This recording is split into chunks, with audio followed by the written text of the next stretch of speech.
엄마, 나 정말 괜찮으니까 걱정하지 마세요. 박지훈의 목소리엔 어설픈 용기가 담겨 있었습니다. 하지만 박미선 준장의 예리한 눈에는 아들의 떨리는 손끝이 그대로 보였어요. 신병교육대 면회실 플라스틱 의자에 앉은 아들의 모습이 한 달 전과는 사뭇 달랐죠. 지훈아, 엄마 눈 똑바로 봐. 박미선이 차분하게 말했지만 내심은 불안했습니다. 20년간 군 생활을 해오면서 수많은 신병들을 봐왔지만 자신의 아들만큼은 다를 거라 생각했거든요. 하지만 지금 앞에 앉은 아들은 뭔가 위축되어 있었어요. 정말 아무 일 없어요. 그냥 군대 적응하느라 좀 힘들었을 뿐이에요. 박지훈은 고개를 떨구며 대답했습니다. 하지만 그의 왼쪽 팔목에 희미하게 보이는 멍자국을 박미선은 놓치지 않았어요. 예리한 관찰력은 군인으로서의 직업병이었죠. 지훈아, 팔에 있는 건 뭐야? 아, 이거요? 훈련하다가 넘어져서 다친 거예요. 별거 아니에요. 아들의 대답은 너무 빨랐습니다. 마치 미리 준비한 것처럼 말이에요. 박미선은 더 자세히 살펴보려 했지만 지훈이 재빨리 소매를 내려가렸어요. 면회 시간 내내 박미선은 뭔가 이상하다는 느낌을 떨칠 수 없었습니다.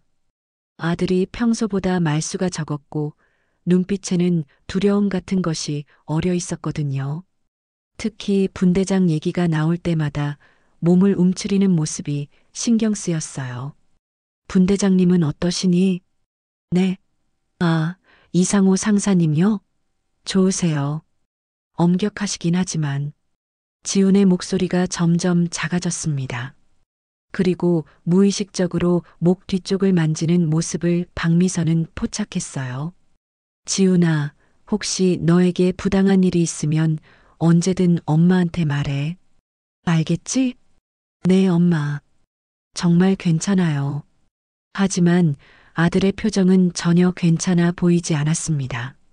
면회를 마치고 나오면서 박미선은 깊은 우려를 감출 수 없었어요. 군인으로서의 직감이 뭔가 잘못되었다고 경고하고 있었거든요. 부대를 나서며 박미선은 신병교육대 건물을 다시 한번 바라봤습니다. 자신이 20년간 몸담았던 조직, 조국을 지킨다는 자부심으로 살아온 그곳에서 과연 무슨 일이 벌어지고 있는 걸까요? 왜 아들은 그렇게 두려워해야 했을까요? 그날 밤 박미선은 잠을 이룰 수 없었습니다. 아들의 어색한 표정과 떨리는 목소리가 계속 머릿속을 맴돌았거든요. 새벽 5시 결국 잠자리에서 일어난 그녀는 커피를 마시며 깊은 생각에 잠겼어요. 뭔가 이상해. 20년간의 군생활 경험으로 보면 지훈의 행동은 명백히 무언가를 숨기고 있다는 신호였습니다. 특히 분대장 이야기를 할 때의 반응이 가장 수상했어요. 오전 8시 박미선은 신병교육대 대대장실을 찾았습니다. 정태영 대령과는 오래된 동료 사이였죠. 하지만 오늘은 동료가 아닌 아들의 어머니로서 찾아온 거였어요. 정 대령, 시간 좀 내주실 수 있나요? 아, 미선이 누나. 무슨 일이세요? 정태영 대령의 표정이 미묘하게 경직되는 것을 박미선은 놓치지 않았습니다. 마치 이미 무슨 말을 할지 알고 있다는 듯한 반응이었거든요. 우리 지훈이 상태가 어떤지 궁금해서요. 어제 면회 갔는데 좀 이상하더라고요. 박지훈 이병 말씀이시군요. 워낙 내성적인 성격이라 적응에 시간이 걸리는 것 같습니다. 별다른 문제는 없어요. 너무 준비된 대답이었습니다. 박미선은 정태영의 눈을 똑바로 바라보며 물었어요. 정말 아무 문제 없나요? 지훈이가 팔에 멍이 들어있던데. 아, 그거요? 격투 훈련 중에 다친 겁니다. 신병들이 아직 몸살이는 법을 몰라서 이런 일이 종종 있어요. 그 순간 박미선은 확신했습니다. 뭔가 숨기고 있다는 걸 말이에요. 정태영의 말투가 너무 방어적이었거든요. 그럼 담당 분대장은 누구죠? 이상호 상사입니다. 경력도 좋고 신병들 관리를 잘하는 편이에요. 이상호 상사요? 박미선은 그 이름을 어디선가 들어본 것 같았습니다. 하지만 정확히 기억나지 않았어요. 네, 혹시 직접 만나보고 싶으시면. 아니에요. 괜찮습니다. 박미선은 더 이상 묻지 않았습니다. 오히려 정태영의 반응을 살펴보는 게 더 유익할 것 같았거든요. 대대장실을 나온 후 박미선은 곧바로 자신의 부관에게 연락했습니다. 김중희, 이상호 상사에 대해 알아볼 수 있나? 이상호 상사요? 어떤 부분을 알아보시겠습니까? 모든 것, 경력, 평가, 그리고 혹시 징계 기록이 있는지도. 김중희의 보고는 다음 날 오후에 들어왔습니다. 그 내용은 박미선을 더욱 의심스럽게 만들었어요. 준장님, 이상호 상사는 과거에 부하 관리 관련해서 2번의 주의 처분을 받은 기록이 있습니다. 하지만 매번 훈련 강도 조절 미숙으로 처리되었네요. 구체적으로 어떤 내용이었나? 첫 번째는 신병이 코뼈가 부러진 사건이었고, 2번째는 갈비뼈에 금이 간 사건이었습니다. 둘 다 훈련 중 사고로 결론 났어요. 박미선의 얼굴이 굳어졌습니다. 이런 사고가 2번이나 반복되는 건 우연이 아니었어요. 그런데 준장님, 한 가지 더 이상한 점이 있습니다. 뭔가? 이상호 상사의 아버지가 현 육군 참모 차장실 정책 보좌관이라고 하네요. 그 순간 모든 퍼즐이 맞춰지기 시작했습니다. 왜 2번의 폭행 사건이 단순 사고로 처리되었는지, 왜 정태영 대령이 그렇게 방어적이었는지 이해할 수 있었어요. 박미선은 주먹을 꽉 쥐었습니다. 자신의 아들이 그런 사람의 손에 들어가 있다는 사실이 참을 수 없었거든요. 하지만 섣불리 움직일 수는 없었습니다. 상대방의 배경을 고려하면 신중하게 접근해야 했어요. 무엇보다 확실한 증거가 필요했죠. 그날 저녁 박미선은 다시 한번 지훈에게 전화를 걸었습니다. 지훈아, 엄마야. 네, 엄마. 혹시 정말 괜찮은 거지? 전화 너머로 긴 침묵이 흘렀습니다. 그리고 지훈의 떨리는 목소리가 들려왔어요. 엄마, 엄마가 높은 사람이라고 해서 더 괴롭힐까봐 무서워요. 그 한마디에 박미선의 심장이 멎는 것 같았습니다. 지훈의 마지막 말이 박미선의 가슴을 얼어붙게 만들었습니다. 엄마가 높은 사람이라고 해서 더 괴롭힐까봐 무서워요. 이 말은 이미 괴롭힘이 있었다는 뜻이었거든요. 지훈아, 정확히 무슨 일이 있었는지 엄마한테 말해줘. 하지만 전화 너머로는 흐느끼는 소리만 들려왔습니다. 지훈이 울고 있었어요. 지훈아, 울지 마. 엄마가 해결해 줄게. 엄마, 제발 아무것도 하지 마세요. 더 큰일 날 것 같아요. 그 말을 끝으로 지훈은 전화를 끊어버렸습니다.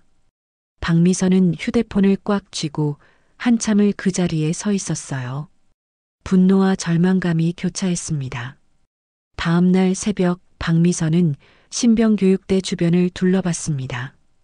공식적인 방법으로는 진실을 알아내기 어려울 것 같았거든요. 부대 후문 근처에서 담배를 피우던 한 명의 병사가 눈에 띄었어요. 저기요. 박미선이 다가가자 병사는 깜짝 놀라며 담배를 숨겼습니다. 죄송합니다. 괜찮아요. 잠깐 얘기 좀 할 수 있을까요? 박미선은 계급장을 가리키며 말했습니다. 하지만 병사는 여전히 긴장한 모습이었어요. 혹시 박지훈 이병 알아요? 병사의 얼굴이 순간 굳어졌습니다. 그리고 주변을 두리번거리며 작은 목소리로 말했어요. 죄송하지만 모르겠습니다. 잠깐만요. 나는 지훈이 어머니예요. 그 말에 병사는 더욱 당황스러운 표정을 지었습니다. 뭔가 말하고 싶어 하면서도 망설이는 기색이 역력했어요. 혹시 지훈이한테 무슨 일이 있었나요? 저는 정말 모르겠습니다. 죄송합니다. 병사는 서둘러 그 자리를 떠났습니다. 하지만 그의 반응만으로도 박미선은 확신할 수 있었어요. 분명히 뭔가 있다는 걸 말이죠. 오후에 박미선은 다시 지훈과 면회를 가졌습니다. 이번에는 더 자세히 살펴보려고 했어요. 면회실에 나타난 지훈의 모습에 박미선은 경악했습니다. 왼쪽 눈 주변에 희미한 멍 자국이 있었고 입술 한쪽이 살짝 부어 있었거든요. 뭔가를 가리려는 듯 긴 소매 옷을 입고 있었지만 손등에도 상처가 보였어요. 지훈아, 얼굴이 왜 그래? 아, 이거요? 어제 다른 애들이랑 운동하다가 부딪혔어요. 또 거짓말이었습니다. 박미선은 더 이상 참을 수 없었어요. 지훈아, 엄마 눈을 봐. 정말로 괜찮은 거야? 지훈이 천천히 고개를 들어 엄마를 바라봤습니다. 그의 눈에는 깊은 절망과 두려움이 가득했어요. 엄마, 저 정말 무서워요. 그 순간 지훈의 눈에서 눈물이 흘러내렸습니다. 박미선도 참았던 감정이 터져나왔어요. 누가 그래? 누가 우리 지훈이를 이렇게 만든 거야? 이상호 상사가 매일 저만 따로 불러서 지훈의 고백이 시작됐습니다. 이상호 상사는 첫날부터 지훈을 표적으로 삼았다고 했어요. 내 엄마가 준장이라고 해서 여기서 특별 대우 받을 거라고 생각하지 말아라며 시작된 괴롭힘이었죠. 처음에는 얼차려만 시켰어요. 하지만 점점 심해졌어요. 때리기 시작했고 박미선의 주먹이 떨렸습니다. 하지만 지훈의 말은 더 충격적이었어요. 다른 애들은 말리지도 못해요. 이상호 상사가 고자질하면 너희도 똑같이 당한다고 했거든요. 그럼 왜 진작 말하지 않았어? 상사가 그랬어요. 내 엄마한테 말하면 더 큰일 난다고. 높은 사람 자식이라고 해서 비위 맞춰주는 군대가 아니다라고 했어요. 박미선은 더 이상 들을 수 없었습니다. 아들을 꽉 껴안으며 다짐했어요. 이 일을 반드시 해결하겠다고 말이죠. 면회를 마치고 나온 박미선은 곧바로 정태영 대령을 다시 찾아갔습니다. 이번에는 동료가 아닌 준장으로서 찾아간 거였어요. 정 대령, 이상호 상사를 당장 제 앞에 세워주십시오.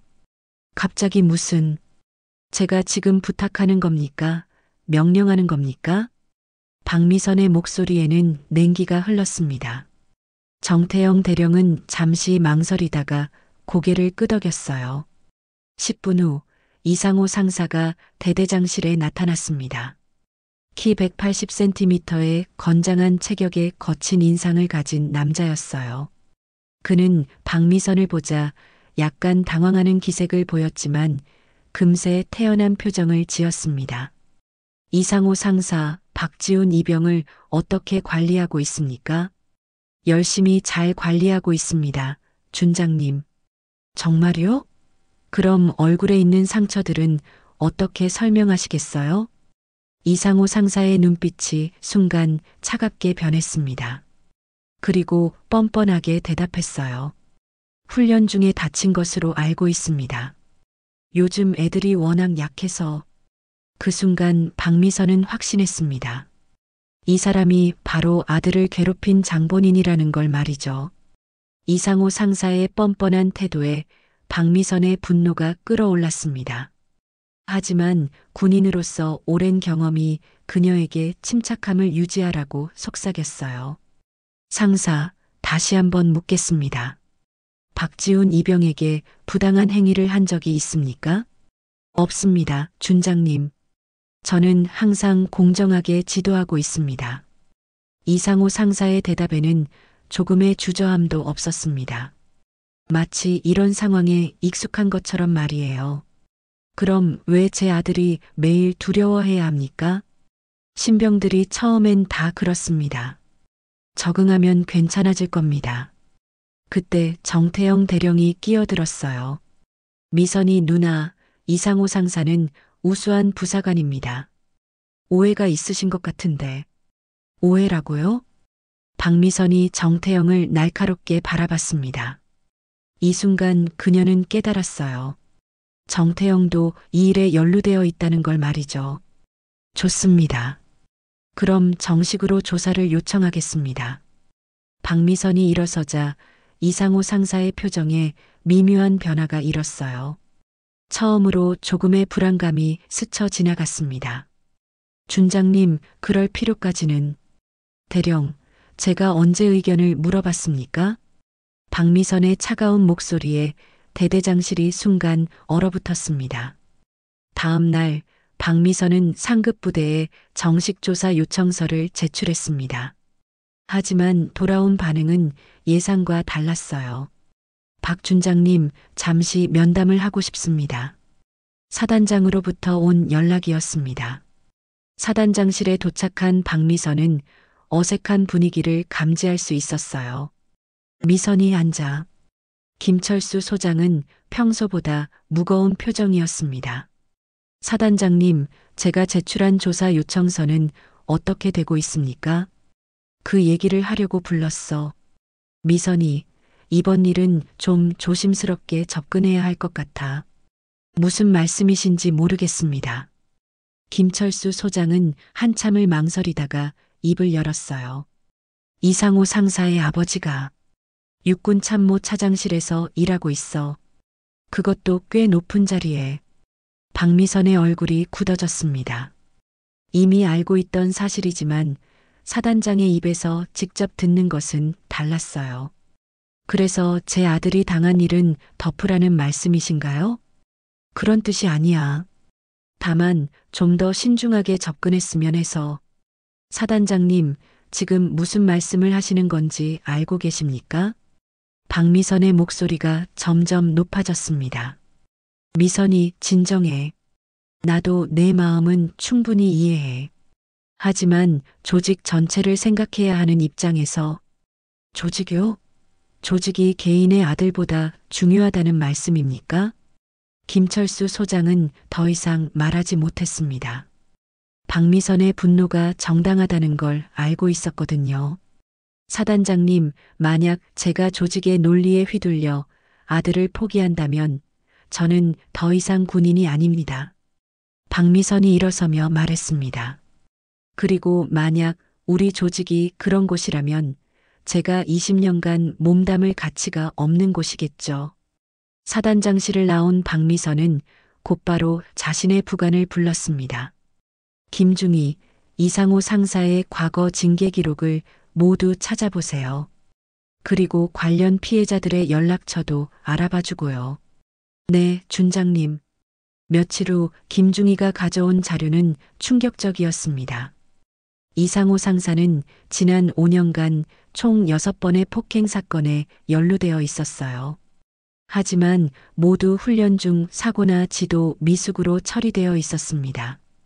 준장님, 피해자 중 한 명이 면담을 원한다고 합니다.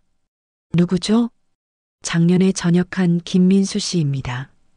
당시 이상호 상사로부터 폭행을 당해 갈비뼈가 부러졌던 사람이에요. 다음 날 박미선은 조용한 카페에서 김민수를 만났습니다. 25살의 청년은 여전히 트라우마에 시달리고 있는 것 같았어요. 준장님, 정말 이 일을 끝까지 추진하실 건가요? 물론입니다. 왜 그런 질문을 하시죠? 김민수는 한참을 망설이다가 입을 열었어요. 제가 당시에도 신고를 했었습니다. 하지만 결국 제가 거짓말쟁이가 되어버렸어요. 어떻게 된 일입니까? 갑자기 제 과거 기록들이 문제가 되기 시작했어요. 고등학교 때 받았던 경미한 처벌, 대학교 때의 작은 실수들까지 모두 문제 삼더라고요. 박미선의 표정이 어두워졌습니다. 그리고 나중에 알았는데 이상호 상사의 아버지가 정말 높은 사람이더라고요. 결국 저는 정신적 문제가 있는 병사의 허위 신고로 처리됐습니다. 지금도 증언할 수 있습니까? 김민수는 두려운 표정으로 고개를 저었어요. 죄송합니다, 준장님. 저도 이제 직장을 다니고 있고 다시 그런 일을 겪고 싶지 않아요. 카페를 나온 박미선은 깊은 절망감에 빠졌습니다. 조직의 힘이 이렇게 무서운 건지 처음 깨달았어요. 하지만 포기할 수는 없었습니다. 그날 밤 박미선은 오랜 시간 고민 끝에 한 가지 결심을 했어요. 공식적인 루트로는 해결할 수 없다면 다른 방법을 찾아야 했습니다. 그날 밤 박미선은 집에서 오랜 시간 고민했습니다. 공식적인 방법으로는 진실을 밝히기 어렵다는 걸 확실히 깨달았거든요. 하지만 아들을 포기할 수는 없었어요. 새벽 2시 박미선의 휴대폰에 알 수 없는 번호에서 문자가 왔습니다. 내일 오후 3시 남산도서관 3층 열람실에서 만나요. 지훈이에 관한 중요한 정보가 있습니다. -H. 박미선은 처음엔 의심스러웠습니다. 하지만 지푸라기라도 잡고 싶은 심정이었어요. 다음 날 오후 박미선은 약속 장소에 도착했습니다. 열람실 구석자리에서 30대 중반의 남성이 조심스럽게 손을 흔들었어요. 준장님이시죠? 저는 한성민이라고 합니다. 누구시죠? 왜 저를 불러내신 건가요? 한성민은 주변을 살피더니 작은 목소리로 말했습니다. 저는 현재 군무원으로 일하고 있습니다. 우연히 지훈이 사건을 알게 되었어요. 어떻게 알게 되셨는지 먼저 말씀해 주세요. 제가 신병교육대 행정 업무를 담당하고 있거든요. 지훈이가 의무대에 자주 오는 걸 봤어요. 박미선의 심장이 빨리 뛰기 시작했습니다. 의무대예요? 왜 의무대에 자주 갔죠? 상처 치료 때문이었어요. 하지만 매번 훈련 중 부상으로 기록되더라고요. 그런데 상처 패턴이 일반적인 훈련 부상과는 달랐어요. 한성민이 건넨 서류들을 보자 박미선의 얼굴이 일그러졌습니다. 지훈의 의무대 치료 기록이 한 달간 무려 15번이나 되었거든요. 이게 다 제 아들이. 네, 그런데 더 충격적인 게 있어요. 한성민이 또 다른 서류를 꺼냈습니다. 이상호 상사가 다른 신병들도 비슷하게 대하고 있어요. 하지만 지훈이만 유독 심하게 당하고 있습니다. 왜 지훈이만? 처음엔 이해할 수 없었어요. 그런데 우연히 들은 대화에서 알게 됐죠. 이상호 상사가 장군 자식이라고 까불지 못하게 해주겠다고 말하는 걸 들었거든요. 박미선의 주먹이 떨렸습니다. 아들이 자신 때문에 더 큰 고통을 받고 있었던 거예요. 그런데 왜 이걸 저에게 알려주시는 건가요? 한성민의 표정이 어두워졌습니다. 실은 제 동생도 비슷한 일을 당했거든요. 다른 부대에서요. 하지만 아무도 믿어주지 않았어요. 동생분은 어떻게 됐나요? 결국 극단적인 선택을 했습니다. 그 말에 박미선의 가슴이 철렁 내려앉았어요. 그래서 더 이상 이런 일이 반복되는 걸 볼 수 없었어요. 특히 준장님처럼 용기 있는 분이라면 뭔가 할 수 있을 거라고 생각했습니다. 한성민이 건넨 마지막 서류는 더욱 충격적이었습니다. 이상호 상사의 폭행 현장을 목격한 다른 신병들의 진술서였어요. 이걸 어떻게 구하셨어요? 익명으로 제보받은 겁니다. 신병들이 너무 무서워서 이름을 밝히지는 못하지만 진실은 알려주고 싶어 했어요. 진술서에는 구체적인 폭행 장면들이 기록되어 있었습니다. 이상호 상사가 지훈을 따로 불러내서 폭행하는 모습, 다른 신병들에게 입막음을 하는 장면들이 생생하게 적혀 있었어요. 준장님, 하지만 조심하셔야 해요. 이상호 상사의 배경을 알고 계시죠? 네, 알고 있어요. 그쪽에서도 이미 준장님을 경계하고 있을 거예요. 섣불리 움직이시면 오히려 위험할 수 있어요. 박미선은 서류들을 정리하며 물었습니다. 그럼 어떻게 해야 할까요? 확실한 물증이 필요해요. 녹음이나 영상 같은 것 말이에요. 그런 걸 어떻게 구하죠? 한성민은 잠시 망설이더니 말했어요.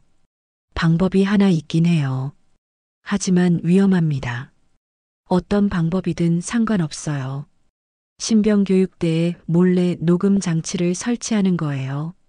제가 행정 업무를 담당하니까 접근은 가능해요. 박미선은 잠시 생각에 잠겼습니다. 불법적인 방법이었지만 다른 선택지가 없었어요. 알겠습니다. 해보죠. 준장님, 정말 확신하세요? 발각되면 준장님도 큰 문제가 될 수 있어요. 제 아들을 구하는 일인데 무슨 위험을 따지겠어요. 한성민은 고개를 끄덕이며 말했어요. 일주일만 시간을 주세요. 준비할 게 있어요. 도서관을 나온 박미선은 처음으로 희망을 느꼈습니다. 비록 위험한 방법이었지만 아들을 구할 수 있는 가능성이 생긴 거였어요. 그날 밤 박미선은 지훈에게 전화를 걸었습니다. 지훈아, 엄마야. 네, 엄마. 조금만 더 참아줘. 엄마가 반드시 해결해 줄게. 엄마, 정말 괜찮을까요? 그럼 엄마를 믿어줘. 하지만 그 순간 박미선은 알지 못했습니다. 자신들의 움직임이 이미 감시받고 있다는 사실을 말이에요.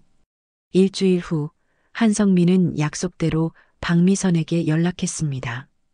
하지만 그의 목소리에는 긴장감이 가득했어요. 준장님, 큰일 났어요. 무슨 일이에요? 어젯밤 제 사무실이 뒤져졌어요. 그리고 오늘 아침 갑자기 다른 부서로 발령이 났습니다. 박미선의 심장이 가라앉았습니다. 그들의 계획이 발각된 거였어요. 지금 어디 계세요? 집에 있어요. 하지만 누군가 감시하고 있는 것 같아요. 조심하세요. 혹시 녹음 장치는? 다행히 미리 설치해 놨어요.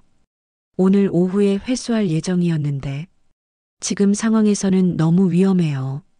박미선은 깊은 고민에 빠졌습니다. 이미 상대방이 자신들의 움직임을 파악하고 있었거든요. 준장님, 제가 마지막으로 한 가지만 더 말씀드릴게요. 뭐죠? 어제 우연히 들은 얘기인데 지훈이를 다른 부대로 전속시킬 계획이 있다고 해요. 전속이요? 네, 부적응자 관리 명목으로 격리부대로 보낸다는 얘기를 들었어요. 박미선은 이게 무슨 의미인지 알 수 있었습니다. 지훈을 더 통제하기 쉬운 곳으로 보내려는 거였어요. 그날 저녁 박미선은 급히 신병교육대로 향했습니다. 하지만 면회 신청을 하자 돌아온 답변은 충격적이었어요. 죄송합니다. 박지훈 이병은 현재 의무대에서 집중 치료 중이라 면회가 제한됩니다. 의무대요? 무슨 일이 있었나요? 정확한 내용은 말씀드릴 수 없고 담당 의관과 상담 후 면회 가능 여부를 결정하겠습니다. 박미선은 뭔가 잘못되었다는 직감이 들었어요. 급히 담당 의관을 찾아갔습니다. 의관님, 제 아들 상태가 어떤가요? 30대 초반의 젊은 의관은 어색한 표정을 지었어요. 박지훈 이병 말씀이시죠? 현재 심리적 충격으로 인한 급성 스트레스 반응을 보이고 있습니다. 구체적으로 어떤 상태인가요? 불안 증세와 우울감이 심하고 일시적으로 격리 치료가 필요한 상황입니다. 박미선은 의관의 말투가 이상하다는 걸 느꼈어요. 뭔가 숨기고 있다는 기색이 역력했거든요. 제가 직접 볼 수 있나요? 죄송하지만 현재는 면회를 제한하고 있습니다.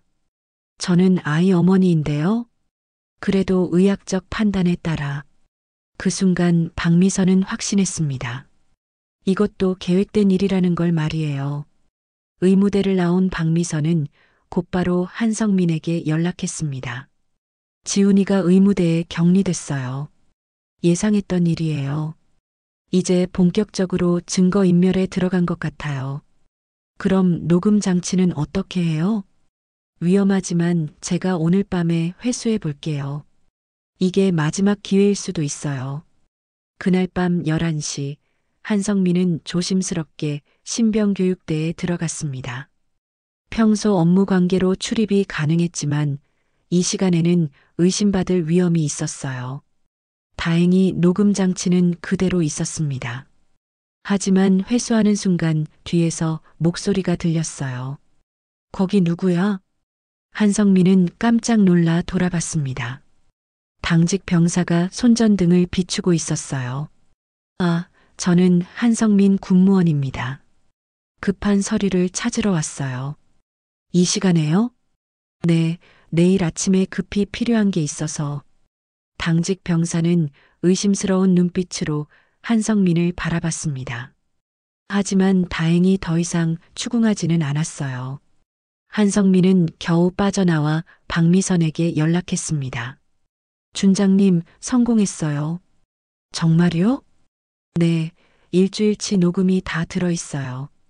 내용을 확인해 봐야겠지만, 다음 날 아침 박미선과 한성민은 조용한 곳에서 녹음 내용을 들어봤습니다. 처음 몇 분은 별다른 내용이 없었지만 시간이 지나면서 충격적인 장면들이 나오기 시작했어요. 박지훈, 이리 와. 이상호 상사의 거친 목소리였습니다. 네, 상사님. 지훈의 떨리는 목소리가 들렸어요. 내 엄마가 준장이라고 해서 여기서 편하게 지낼 생각하지 마. 오히려 더 혹독하게 훈련시켜 주마. 그 다음에는 무언가를 때리는 소리와 지훈의 신음소리가 녹음되어 있었습니다. 아파요. 제발. 아프다고? 전쟁터에서도 아프다고 할 거야? 박미선의 눈에서 눈물이 흘러내렸습니다. 아들이 얼마나 고통스러웠을지 상상할 수 없었어요. 녹음은 더 계속됐습니다. 이상호 상사가 다른 신병들에게 입막음을 하는 장면, 그리고 상급자들과 통화하며 사건을 은폐하려는 대화까지 모든 것이 담겨 있었어요. 이제 확실한 증거가 생겼네요. 한성민이 말했지만 박미선의 표정은 여전히 어두웠습니다. 하지만 이걸 어떻게 활용해야 할지 모르겠어요. 공식 루트로는 막힐 게 뻔하고. 그때 박미선의 휴대폰이 울렸습니다. 정태영 대령에서 온 전화였어요. 미선이 누나, 급한 일이 생겼어요. 지훈이 상태가. 무슨 일이에요? 의무대에서 연락이 왔는데 심리적 충격이 심해서 전문 병원으로 후송해야 할 것 같다고 해요. 박미선의 얼굴이 하얗게 되었습니다. 이것도 계획의 일부라는 걸 직감했거든요. 이제 정말 시간이 없었습니다. 박미선은 더 이상 기다릴 수 없었습니다. 아들이 전문 병원으로 후송된다는 것은 완전히 통제 불가능한 상황으로 만든다는 뜻이었거든요. 한성민 씨, 이 녹음 파일을 언론에 제보하면 어떨까요? 준장님, 지금 상황에서는 그것도 위험해요. 녹음의 불법성을 문제 삼을 수 있거든요. 박미선은 잠시 고민하다가 결단을 내렸어요. 좋아요. 그럼 정면 승부를 해보죠. 무슨 말씀이세요? 저 직접 나서겠어요. 더 이상 숨어서 할 수 있는 일은 없는 것 같아요. 그날 오후 박미선은 육군 참모총장에게 직접 면담을 요청했습니다. 이성 장군인 자신이 사성 장군에게 직접 요청하는 것은 매우 이례적인 일이었어요. 박 준장, 갑자기 무슨 일로 면담을 요청했나? 육군 참모총장실에서 만난 김대용 대장은 의아한 표정이었습니다. 총장님, 제 아들 관련해서 매우 심각한 문제가 발생했습니다. 박미선은 차분하지만 단호한 목소리로 지난 한 달간의 모든 일을 설명했어요. 이상호 상사의 조직적 폭행, 상급자들의 은폐 시도, 그리고 녹음으로 확보한 증거까지 모든 것을 털어놨습니다. 김대용 총장의 표정이 점점 굳어졌어요. 정말 이런 일이 있었단 말인가? 네, 총장님. 여기 증거가 있습니다. 박미선이 녹음 파일을 재생하자 총장실에 이상호 상사의 잔혹한 목소리가 울려 퍼졌어요. 이런, 이게 우리 군대에서 벌어지고 있는 일이란 말인가? 김대용 총장은 충격받은 표정이었습니다. 하지만 곧 딜레마에 빠진 것 같았어요. 박 준장, 이 문제는 매우 복잡해. 이상호 상사의 배경을 알고 있지? 알고 있습니다. 하지만 그것이 폭행을 정당화할 수는 없죠. 물론이지. 하지만 처리 방식을 신중하게 결정해야 해. 그 순간 박미선은 깨달았습니다. 총장조차도 정치적 고려에서 자유롭지 못하다는 걸 말이에요. 총장님, 만약 이 문제를 제대로 해결하지 않으신다면 저는 다른 방법을 택하겠습니다. 다른 방법이라니? 언론 공개를 고려하고 있습니다. 김대홍 총장의 얼굴이 순간 굳어졌어요. 박 준장, 그런 말은 신중하게 해야 해. 군 전체의 명예가 걸린 문제야. 총장님, 군의 명예는 진실을 덮는 게 아니라 잘못을 바로잡는 것에서 나오는 거 아닙니까? 김대홍 총장은 한참을 고민하더니 말했어요. 알겠네. 특별조사위원회를 구성하겠어. 하지만 시간이 좀 걸릴 거야. 얼마나 걸릴까요? 한 달 정도는. 한 달이요? 그 사이에 제 아들은 어떻게 되는 건가요? 박미선의 목소리가 높아졌습니다. 지금 의무대에서 후송 준비를 하고 있다는데 그럼 증거인멸이 완료되겠네요. 박 준장, 진정하게. 내가 알아서 처리하겠어. 하지만 박미선은 더 이상 믿을 수 없었어요. 지금까지의 경험으로 보면 알아서 처리하겠다는 말은 적당히 덮어두겠다는 뜻이었거든요. 총장실을 나온 박미선은 곧바로 한성민에게 연락했습니다. 언론 접촉을 준비해 주세요. 정말 하시는 건가요? 네, 더 이상 기다릴 수 없어요. 그날 저녁 박미선은 유명한 탐사보도 기자인 송영미 기자에게 연락했습니다. 군 내부 비리를 전문으로 다루는 기자였어요. 준장님이 직접 제보를 하신다고요? 송영미 기자는 놀란 듯 물었습니다. 네, 제 아들의 일이지만 이것은 군 전체의 문제라고 생각합니다. 어떤 증거가 있으신가요? 박미선은 녹음 파일과 의무대 치료 기록, 그리고 과거 피해자들의 증언까지 모든 자료를 제공했어요. 이건 정말 충격적이네요. 하지만 준장님, 이 보도가 나가면 준장님도 큰 타격을 받을 수 있어요. 상관없습니다. 제 아들을 구하는 것이 우선이에요. 송영미 기자는 잠시 고민하더니 말했어요. 내일 저녁 뉴스에 보도하겠습니다. 하지만 그 전에 반박 자료가 나올 수도 있어요. 어떤 반박이요? 준장님의 과거 기록이나 아들의 문제 등을 거론할 수도 있죠. 박미선은 각오하고 있었어요. 하지만 아들을 위해서라면 어떤 비난도 감수할 준비가 되어 있었습니다. 다음 날 아침 박미선에게 긴급 소환 명령이 떨어졌어요. 국방부 장관이 직접 만나겠다는 거였습니다. 국방부 장관실에 도착하자 이미 육군 참모 총장과 육군 참모 차장이 와 있었어요. 분위기가 살벌했습니다. 박 준장, 자네가 언론에 제보했다는 게 사실인가? 국방부 장관의 목소리에는 분노가 섞여 있었어요. 네, 사실입니다. 이유가 뭔가? 다른 방법으로는 해결되지 않을 것 같아서요. 그때 육군 참모 차장이 끼어들었어요.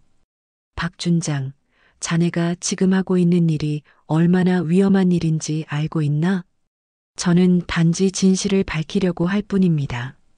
진실? 자네 아들이 부적응으로 문제를 일으킨 걸 다른 사람 탓으로 돌리는 게 진실인가? 그 순간 박미선의 분노가 폭발했습니다. 제 아들을 모독하지 마십시오.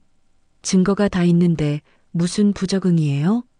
박 준장, 지금 상급자에게 어떻게 말하는 거야? 국방부 장관이 소리쳤지만 박미선은 물러서지 않았어요.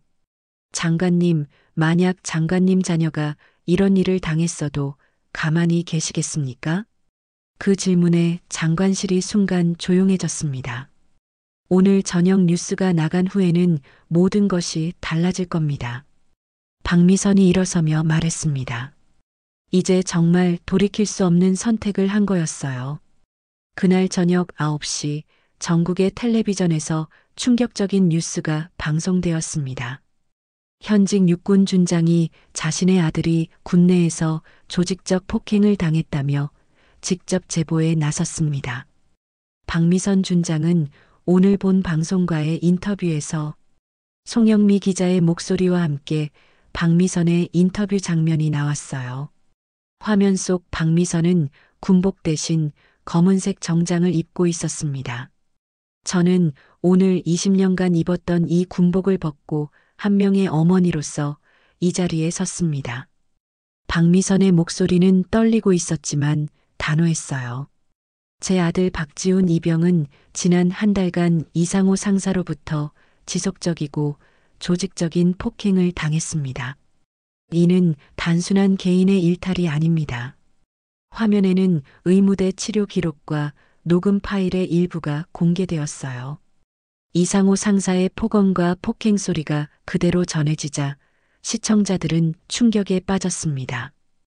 더욱 심각한 것은 이런 일이 고위층의 비호 아래 은폐되고 있다는 사실입니다. 저는 더 이상 조직의 논리에 침묵할 수 없습니다.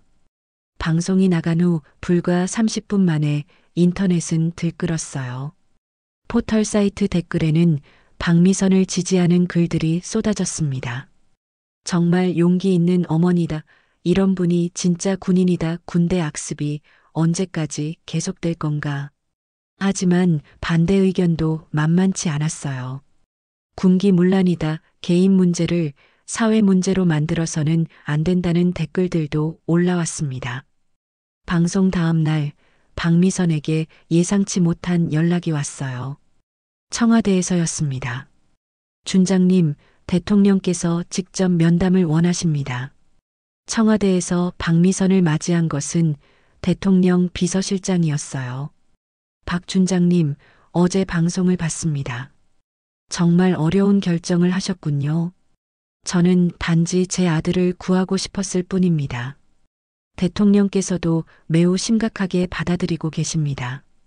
특히 군내 인권 문제에 대해서는 강력한 개혁 의지를 보이고 계시거든요. 잠시 후 대통령과의 면담이 시작되었습니다. 박 준장, 용기 있는 행동에 감사합니다. 하지만 많은 어려움이 있을 텐데 괜찮으신가요? 대통령님, 저는 각오하고 있습니다. 군내 인권 문제는 이번 기회에 확실히 정리하겠습니다. 특별조사위원회를 구성하고 전면적인 개혁을 추진하겠어요. 대통령의 약속은 구체적이었습니다. 하지만 박미선에게는 더 중요한 게 있었어요. 대통령님, 제 아들을 만날 수 있을까요? 물론입니다. 지금 당장이라도 가능합니다. 청와대를 나온 박미선은 곧바로 지훈이 입원한 병원으로 향했습니다. 한 달 만에 만나는 아들의 모습에 가슴이 미어졌어요. 지훈아, 엄마 왔어. 병실 침대에 누워있던 지훈이 천천히 고개를 돌렸습니다. 그의 눈에는 여전히 두려움이 어려 있었지만 엄마를 보자 안도의 표정을 지었어요. 엄마, 뉴스 봤어요. 미안해, 지훈아. 엄마가 너를 지켜주지 못해서. 아니에요, 엄마. 엄마가 정말 대단한 일을 해내셨어요. 지훈이 처음으로 웃음을 보였습니다. 이제 괜찮을까요? 그럼 이제 모든 게 바뀔 거야. 한 달 후 특별조사위원회의 조사 결과가 발표되었습니다. 이상호 상사는 군법회의에 회부되어 징역 2년을 선고받았어요. 정태영 대령을 비롯한 관련 간부들도 모두 처벌받았습니다. 무엇보다 중요한 것은 군내 인권 보호를 위한 제도가 대폭 개선된 거였어요. 독립적인 군인권보호위원회가 설치되고 익명신고 시스템도 구축되었습니다. 박미선은 육군 준장직을 사임했지만 새로 설치된 군인권보호위원회의 초대 위원장으로 임명되었어요. 계급은 없어졌지만 더 의미 있는 일을 하게 된 거였습니다. 6개월 후 지우는 완전히 회복되어 복학했어요. 그리고 법학과로 전과해서 군인권 변호사가 되겠다는 꿈을 가지게 되었습니다. 엄마, 후회하지 않으세요? 어느 날 저녁 지훈이 물었어요. 후회라니? 무슨 소리야? 계급도 포기하시고 많은 비난도 받으셨잖아요. 박미선은 아들을 바라보며 미소를 지었습니다. 지훈아, 엄마는 20년간 나라를 지킨다고 생각하며 살았어. 하지만 정작 내 아들은 지키지 못했잖아. 엄마, 이제야 진짜 의미 있는 일을 하고 있는 것 같아. 더 많은 아들들을 지킬 수 있게 됐으니까. 그날 밤 박미선은 오랜만에 편안한 잠을 잤습니다. 비록 군복은 벗었지만 진정한 승리를 얻었다는 만족감이 마음을 따뜻하게 해주었어요. 창밖으로 여름 저녁바람이 시원하게 불어왔습니다. 새로운 계절이 시작되고 있었어요. 여러분은 박미선 준장의 선택에 대해 어떻게 생각하시나요? 조직과 가족 사이에서 어려운 선택을 해야 한다면 여러분은 어떻게 하실 건가요? 댓글로 여러분의 생각을 들려주세요. 그리고 이런 감동적인 이야기가 더 보고 싶으시다면 구독과 좋아요 버튼을 꼭 눌러주세요. 여러분의 관심이 더 좋은 콘텐츠를 만드는 원동력이 됩니다.